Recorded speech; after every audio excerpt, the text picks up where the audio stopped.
मेरा हमेशा से यह मानना रहा है कि दुनिया में जितना बदलाव हमारी पीढ़ी ने देखा है वह ना तो हमसे पहले किसी पीढ़ी ने देखा है और ना ही हमारे बाद किसी पीढ़ी को देखने की संभावना होगी। हम वह आखिरी पीढ़ी है जिसने बैलगाड़ी से लेकर सुपरसोनिक जेट देखे हैं, बेरंग खत से लेकर लाइव चैटिंग तक देखा है, असंभव लगने वाली बहुत सी बातों को संभव होते देखा है। हम वो आखिरी पीढ़ी हैं जिन्होंने कई कई बार मिट्टी के घरों में बैठकर परियों और राजाओं की कहानियां सुनी हैं, जमीन पर बैठकर खाना खाया है, प्लेट में पाकर चाय भी पी है।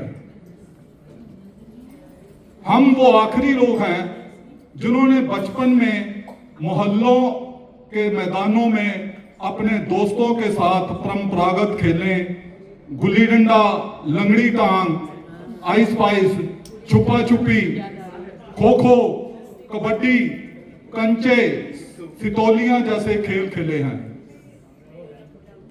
हम वो आखिरी पीढ़ी के लोग हैं जिन्होंने चिमनी, लालटेन, कम रोशनी या बल्ब के पीली रोशनी में होमवर्क किया है और चादर के अंदर छुपाकर नॉवल तक पढ़े हैं।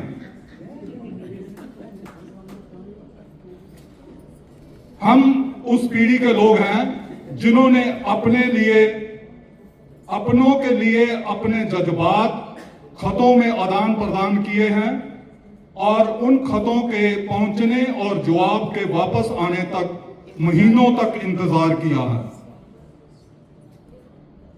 हम उस आखिरी पीढ़ी के लोग हैं जिन्होंने कूलर, एसी या हीटर के बिना बचपन गुजारा है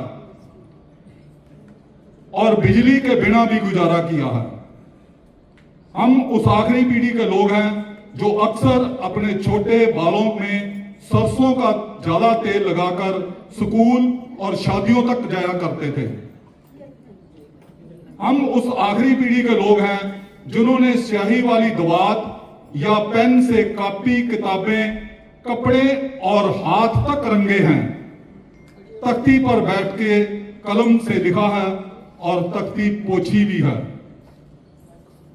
हम उस आखिरी पीढ़ी के लोग हैं जिन्होंने टीचर से मार खाई है और फिर घर से शिकायत करने पर फिर मार खाई है। हम उस आखिरी पीढ़ी के लोग हैं जो मोहल्ले के बुजुर्गों को दूर से देखकर नुक्कड़ में भागकर छुप जाया करते थे और समाज के बड़े बूढ़ों की इज्जत डरने की हद तक किया करते थे। हम उस आखिरी पीढ़ी के लोग हैं जिन्होंने अपने स्कूल के सफेद कैनवस शूज पर खड़िया के पेस्ट लगाकर चमकाया है, जिन्होंने गोदरेज सोप का गोल डिबिया के साबुन लगाकर शेव बनाई है, जिन्होंने गुड़ की चाय पी है, काफी समय तक सुबह काला या लाल दंत मंजन या सफेद दूध पाउडर इस्तेमाल किया है और कभी कभी तो नमक से या लकड़ी के कोयले से के दांत साफ किए हैं। हम उस आखिरी पीढ़ी के लोग हैं जिन्होंने चांदनी रातों में रेडियो पर बीबीसी की खबरें, Vividh Bharati, All India Radio, Binaca, Geetmala और हवामाल जैसे प्रोग्राम सुने और देखे हैं। Thank you.